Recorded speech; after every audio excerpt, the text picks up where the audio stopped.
Bonjour. Pour celles qui ne nous connaissent pas, nous sommes le système Blue Sky, un système polyfragmenté d'environ 300 alters conscientisés, borderline et aussi handicapés physiques. Et aujourd'hui, on parle des croyances/clichés que les valides ont sur le handicap, à la fois physique et sur les troubles. Et du coup, des biais validistes qui vont avec, notamment avec la famille. Nous allons énoncer les trigger warnings qui sont validisme, psychophobie, relations familiales et maltraitance médicale. Pour cette vidéo, nous avons fait des recherches et réalisé un Google Form.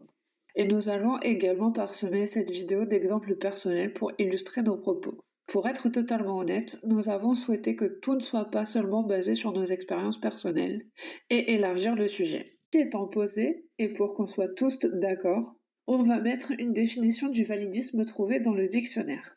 Validisme. Système faisant des personnes valides la norme sociale, et par extension, discrimination envers les personnes handicapées. Nous sommes donc d'accord pour dire que c'est systémique et que même les personnes concernées peuvent avoir des biais validistes parce qu'on baigne dedans depuis petit. Il n'y a donc pas de jugement à avoir envers les personnes ayant ces biais et faisant des efforts pour comprendre et s'améliorer. Pareil pour les personnes handies qui ont ou ont eu ces biais. Le tout, c'est de le remarquer et de vouloir changer. Ne culpabilisez pas. Parlons donc de ces biais validistes. Dans notre sondage Google Form, sur 18 réponses, 44,4% n'avaient pas de biais validistes mais en ont entendu, et 55,6% en avaient.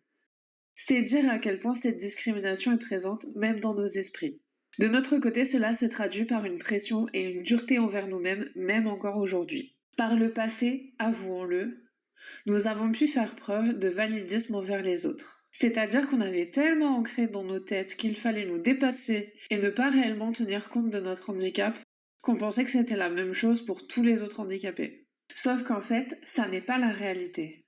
Mais tout le monde a des biais validistes, tout simplement parce que, comme nous l'avons vu, c'est une discrimination systémique. Le validisme est donc partout, au niveau des bâtiments non adaptés, au niveau de la politique et des lois, comme on a pu voir dans l'esprit d'énormément de personnes. C'est avant tout une question de mentalité générale. Les programmes télé véhiculent aussi des idées validistes. Avant de parler des troubles et des handicaps physiques ainsi que les conséquences du validisme, parlons de ça justement, de ces messages que véhiculent la télé et la société. Si on aborde ce sujet, c'est pour comprendre le raisonnement qu'ont les personnes validistes et ensuite en comprendre les conséquences. Tout d'abord, on peut voir qu'au niveau de la représentation du handicap, le CSA, qui est une des autorités concernant l'audiovisuel en France, et autres articles, se targue de l'augmentation de cette représentation qui est de 1% en 2020. Bravo, on salue l'effort. Mais on est encore loin de la banalisation du handicap dans les médias qui changerait pourtant nos vies. Concernant les films ou certaines émissions, on est souvent dans le pathos ou dans le dépassement de soi. C'est une chose qu'on peut voir dans le film Intouchable par exemple, où la personne handicapée dépasse son handicap grâce au fameux aidant ou encore en rencontrant une femme. Parce que c'est bien connu, une personne handicapée ne peut s'accomplir que par une personne valide. Pour celles qui ne comprendraient pas, c'est du sarcasme.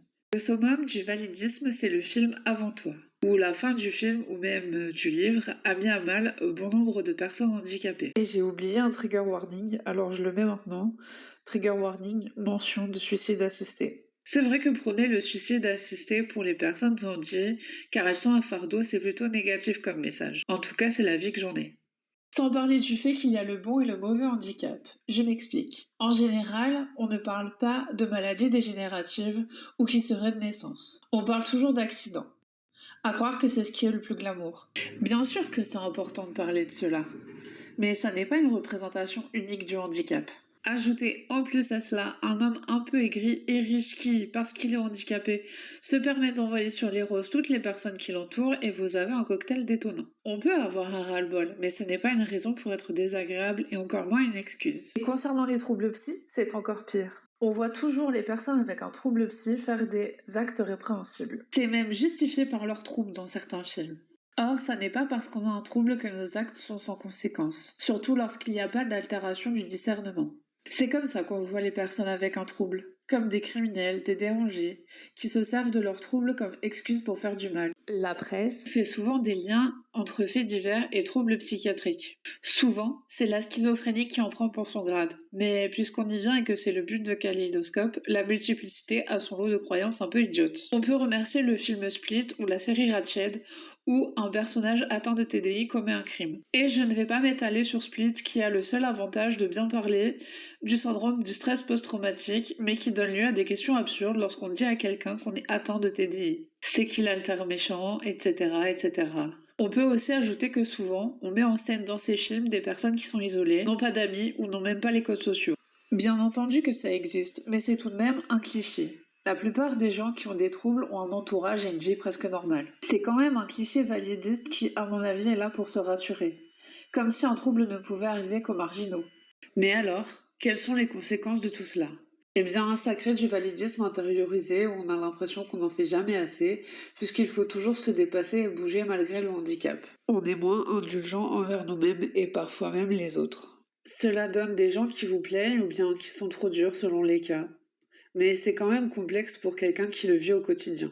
On est aussi confronté à une certaine violence venant de personnes qui boivent les paroles des médias mainstream. Lorsqu'on utilise nos droits comme la carte d'invalidité qui nous permet de passer en priorité dans n'importe quelle file d'attente, on est parfois mal regardé, on entend souffler, ou même certaines personnes peuvent nous dire que l'on profite du système alors que nous sommes dans notre bon droit. Et c'est d'autant plus vrai lorsqu'on a un handicap invisible ou des troubles. Nous n'avons pas choisi nos handicaps quels qu'ils soient.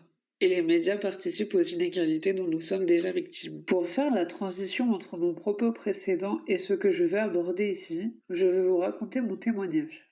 Étant handicapée physiquement et avec de multiples troubles, dont la multiplicité, je subis les deux formes de validisme, à la fois sur ce qui est visible et invisible. C'est d'autant plus embêtant que j'en vis de la part de mes proches qui sont durs avec moi. Pourtant, on pourrait penser que notre entourage peut être plus conciliant. Et je pense que c'est le cas pour certaines personnes. En tout cas, je l'espère, mais pas le mien. En effet, tout à l'heure, je parlais de l'influence des médias et des films sur le validisme, qu'ils soient intériorisés ou pas. C'est encore plus vrai avec mes proches.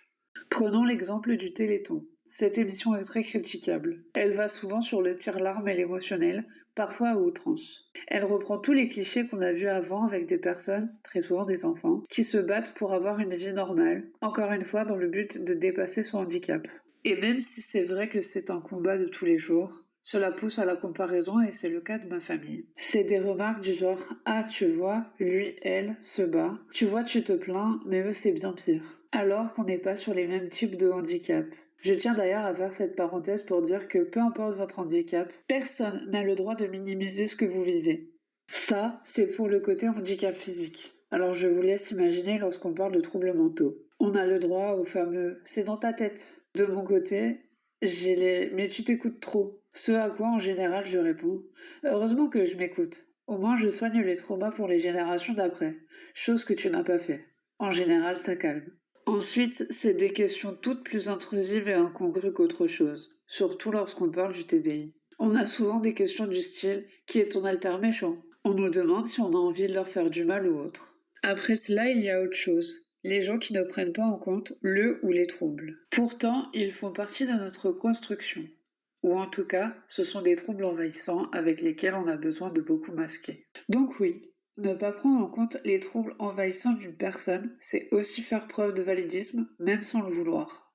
Il faut bien comprendre que mettre le truc sous le tapis, c'est pas aider. En écrivant sur le validisme des proches, je pense qu'on doit aussi parler des personnes qui parlent TDI et de santé mentale sur Internet. En effet, je trouve que les personnes qui ont été médiatisées pour avoir parlé de TDI ont posé bien malgré eux une certaine norme du trouble. Si vous sortez un peu de cette norme, pour beaucoup vous êtes illégitime. Ainsi, les systèmes polyfragmentés, programmés ou autres ont bien plus de mal à se faire une place dans la communauté.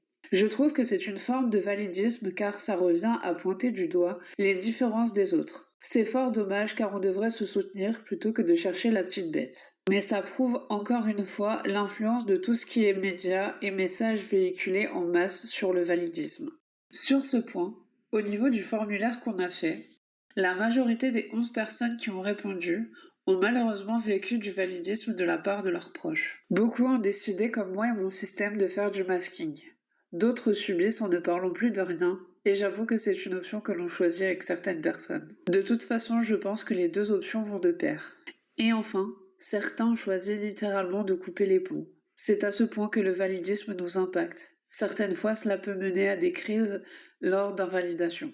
On peut également voir que pour la majorité, les proches des personnes concernées ne sont pas plus conciliants qu'auparavant, que ce soit parce qu'ils ont annoncé des handicaps physiques ou des problèmes de santé mentale. On peut conclure que même si ce sont nos proches et que l'on comprend que ce n'est pas facile pour eux, ils sont tout aussi influencés par les médias et autres films qu'ils peuvent voir, même si on essaie de leur expliquer. Et puis je pense que tant qu'on ne vit pas quelque chose, même si on a de l'empathie, on ne peut jamais le comprendre à 100%, même si on ne peut pas toujours les excuser.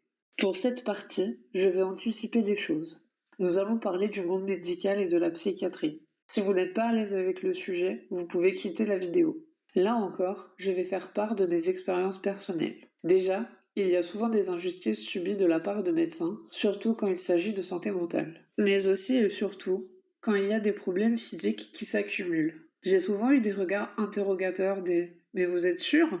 J'ai l'impression d'être prise pour une folle. Ces choses-là se sentent. Et ma parole est souvent remise en doute depuis que mon médecin traitant a appris pour mes troubles. C'est souvent le cas lorsque les professionnels ne sont pas suffisamment formés à la santé mentale. Lors d'un séjour en hôpital psychiatrique, j'ai pu constater que la parole des personnes malades est à peine considérée. Par rapport aux médicaments par exemple, s'il y a des effets secondaires, on continue de donner le traitement prescrit à la personne concernée. Parfois, on pense que les gens abusent, que ce qu'on dit est faux. Il n'y a pas toujours de la compréhension et de la bienveillance, même de la part de celles qui ont l'habitude avec la santé mentale d'autrui. Tout cela a bien évidemment des conséquences, comme la peur constante qu'on nous prenne pour des menteurs, la remise en question de nous-mêmes, la négation de nos symptômes et le retard de nos soins du coup. Le fait de ne plus aller voir de professionnels de santé de peur que le validisme recommence. Les personnes avec des handicaps sont les premiers touchés par cela. C'est aussi ce qui ressort du sondage, soit des arrêts totaux et la peur de rejet du validisme ou le masking comme d'habitude. Bien sûr, concluant sur du positif, il y a des professionnels bienveillants et à l'écoute qui aident. Parfois c'est long à trouver, on sait, mais ne vous découragez pas. C'est bien beau de pointer le validisme, mais partons sur des côtés un peu plus positifs. Comment fait-on pour améliorer la vie des personnes handies et avec des troubles sur ce point? Dans le Google Form, on a plusieurs solutions proposées. Les personnes valides pensent qu'il faut en parler dans les écoles, collèges, etc. et repartager, lire, écouter des témoignages de personnes concernées. C'est un peu ce que nous on fait sur nos réseaux pour parler du handicap et santé mentale par exemple. Les personnes valides avec des troubles proposent une meilleure formation des personnes qui travaillent dans le milieu médical pour que des diagnostics soient clairs et que les gens soient bienveillants. Ils proposent aussi de sensibiliser les gens aux troubles dans les familles et dans le milieu du travail. Également de faciliter l'accès au travail des personnes handicapées. D'autres personnes appellent à faire la part des choses quand on voit les troubles à la télé, dans les films, etc. Il faut que les youtubeurs notamment montrent la réalité des troubles et handicaps en général et pas en faire du sensationnalisme. Il faut aussi en finir avec le cliché des personnes malades mentales qui seraient dangereuses ou fainéantes, etc. Parce que, comme on l'a dit plus tôt, ça peut provoquer des crises de l'imposteur ou autres. J'ajouterais personnellement que les troubles et handicaps ne doivent pas servir d'insulte et qu'il faut se rendre compte du poids de nos mots. Les personnes handicapées avec des troubles disent sensiblement les mêmes choses. En gros, ce qu'on attend, c'est beaucoup de représentation, des formations des professionnels de santé et globalement beaucoup plus d'accessibilité au sens large. Cela passe par plein de moyens différents, mais surtout par des actions concrètes comme des choses mises en place pour faciliter l'inclusion par le gouvernement. Cependant, on peut aussi nous-mêmes faire des choses concrètes, comme s'assurer de l'accessibilité d'un lieu quand on organise un événement, qu'il soit public ou juste une sortie entre amis. Ça passe aussi par écouter les concernés et faire en sorte, en tant que concernés, de parler et d'informer sur nos conditions. En conclusion de tout ça, on peut constater ce qu'on savait déjà, c'est-à-dire que le validisme exclut une partie de la population. Mais on va un peu plus détailler. Comme on a pu voir, le validisme est partout et insidieux aussi. C'est systémique comme le racisme par exemple. Mais à la différence où le racisme se voit, parfois le handicap est invisible, alors on ne voit pas le validisme. Même quand ça se voit, on est trop obnubilé par nos privilèges pour voir le problème. J'ai pris le racisme car, comme j'ai dit, c'est une discrimination systémique, que l'on condamne tous pour que vous compreniez mon propos. Et juste une parenthèse. Imaginez quand on est une personne racisée avec un handicap. Je ne suis pas concernée, mais j'imagine à quel point c'est horrible à vivre, et toutes ces personnes ont mon soutien. Le validisme a aussi pour conséquence un repli sur nous-mêmes, que ce soit envers nos proches ou envers le corps médical. Ce dernier empêche des personnes de se soigner dignement, par peur d'être pris pour un menteur ou de vivre des maltraitances médicales, ce qui conduit à de l'errance médicale et donc à une mauvaise santé. On va conclure aussi concernant la multiplicité. Parfois, le validisme mène à des crises et cela peut être dangereux pour les systèmes concernés. Certains alters peuvent être liés à ça et manquer de confiance envers les autres suite au traumatisme que cette discrimination génère. Et donc, encore une fois, il y a un repli sur soi. En plus de ça, ça peut être un frein à la guérison ou au moins à la stabilisation du système et cela peut être dramatique. On finit tout de même avec du positif, en soutenant toutes les personnes qui vivent le validisme de n'importe quelle façon que ce soit. Soyez forts et n'hésitez pas à vous reposer lorsque c'est nécessaire car on le sait, le validisme est un combat au quotidien. Nous remercions Partiel de nous avoir fait à nouveau confiance. Et merci aux personnes qui ont répondu au sondage et qui ont aidé à réaliser cette vidéo. Prenez soin de vous, on vous souhaite le meilleur.